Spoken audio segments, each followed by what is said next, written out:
परिवर्तनी एकादशी अथवा जलझुलनी एकादशी का महत्व और पौराणिक व्रत कथा। आइए सुनते हैं सबसे पहले इसका धार्मिक महत्व। भाद्रपद महीने की शुक्ल पक्ष की एकादशी को जलझुलनी या पद्मा एकादशी कहते हैं।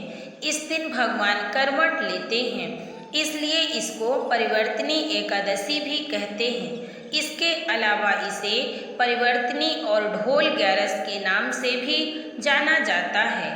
धार्मिक मान्यता अनुसार यशोदा माता ने कान्हा के जन्म के बाद इसी दिन उनका जल या घाट पूजन किया था, अतः इसे ढोल ग्यारस के नाम से भी जाना जाता है। इस एकादशी व्रत से वाजपेय यज्ञ के समान फल मिलता है। जो मनुष्य इस एकादशी पर श्री विष्णु के वामन रूप की पूजा करता है, उससे तीनों लोग पूज्य होते हैं। इसलिए मोक्ष की इच्छा करने वाले मनुष्य यह एकादशी व्रत अवश्य करना चाहिए। समस्त पापों का नाश करने के लिए इससे बढ़कर कोई और उपाय नहीं है। तो आइए सुनते हैं जलझुलनी परिवर्तनी या पद्मनी एकादशी कथा। यह कथा भगवान श्री कृष्ण ने युधिष्ठिर को बताई थी। इसकी पौराणिक कथा के अनुसार त्रेता युग में बलि नामक एक दैत्य था। वह मेरा परम भक्त था। विविध प्रकार के वेद सूक्तों से मेरा पूजन किया करता था और नित्य ही ब्राह्मणों का पूजन तथा यज्ञ के आयोजन करता था। लेकिन इंद्र से द्वेष के कारण उसने इंद्रलोक तथा सभी देवताओं को जीत लिया। इस कारण सभी देवता एकत्र होकर सोच विचार कर भगवान के पास गए। बृहस्पति सहित इंद्रादिक देवता प्रभु के निकट जाकर और नतमस्तक होकर वेद मंत्रों द्वारा भगवान का पूजन और स्तुति करने लगे। अतः मैंने वामन रूप धारण करके 5वां अवतार लिया और फिर अत्यंत तेजस्वी रूप से राजा बलि को जीत लिया। फिर श्री कृष्ण के मुख से इतनी बात सुनकर राजा युधिष्ठिर ने पूछा, हे जनार्दन, आपने वामन रूप धारण करके महाबली दैत्य को किस प्रकार जीता? आइए अब सुनते हैं इसके बारे में। तब श्री कृष्ण कहने लगे, मैंने वामन रूपधारी ब्रह्मचारी बनकर बलि से 3 पग भूमि की याचना करते हुए कहा, मुझको 3 लोक के समान और हे राजन, यह तुमको अवश्य ही देनी होगी।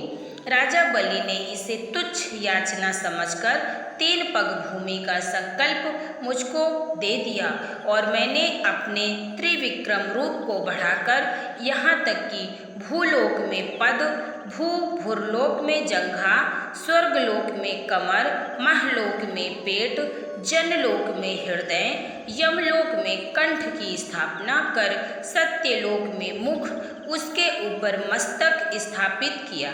सूर्य चंद्रमा आदि सब ग्रह गण, योग, नक्षत्र, इंद्रादिक देवता और शेष आदि सब नागगणों ने विविध प्रकार से वेद सूक्तों से प्रार्थना की। तब मैंने राजा बलि का हाथ पकड़कर कहा कि हे राजन, एक पद से पृथ्वी, दूसरे से स्वर्गलोक पूर्ण हो गए, अब तीसरा पग कहाँ रखूं? तब बलि ने अपना सिर झुका लिया और मैंने अपना पैर उसके मस्तक पर रख दिया, जिससे मेरा वह भक्त पाताल को चला गया। फिर उसकी विनती और नम्रता को देखकर मैंने कहा कि हे बलि, मैं सदैव तुम्हारे निकट ही रहूँगा। विरोचन पुत्र बलि से कहने पर भाद्रपद शुक्ल एकादशी के दिन बलि के आश्रम पर मेरी मूर्ति स्थापित हुई। इस प्रकार दूसरी क्षीर सागर में शेष नाग के खट पर हुई। हे राजन, इस एकादशी को भगवान शयन करते हुए करवट लेते हैं, इसलिए तीनों लोकों के स्वामी भगवान विष्णु का उस दिन पूजन करना चाहिए। इस दिन तावा, चांदी, चावल और दही का दान करना उचित है। रात्रि को जागरण अवश्य करना चाहिए। जो विधि पूर्वक इस एकादशी का व्रत करते हैं, वे सब पापों से मुक्त होकर स्वर्ग में जाकर चंद्रमा के समान प्रकाशित होते हैं और यश पाते हैं।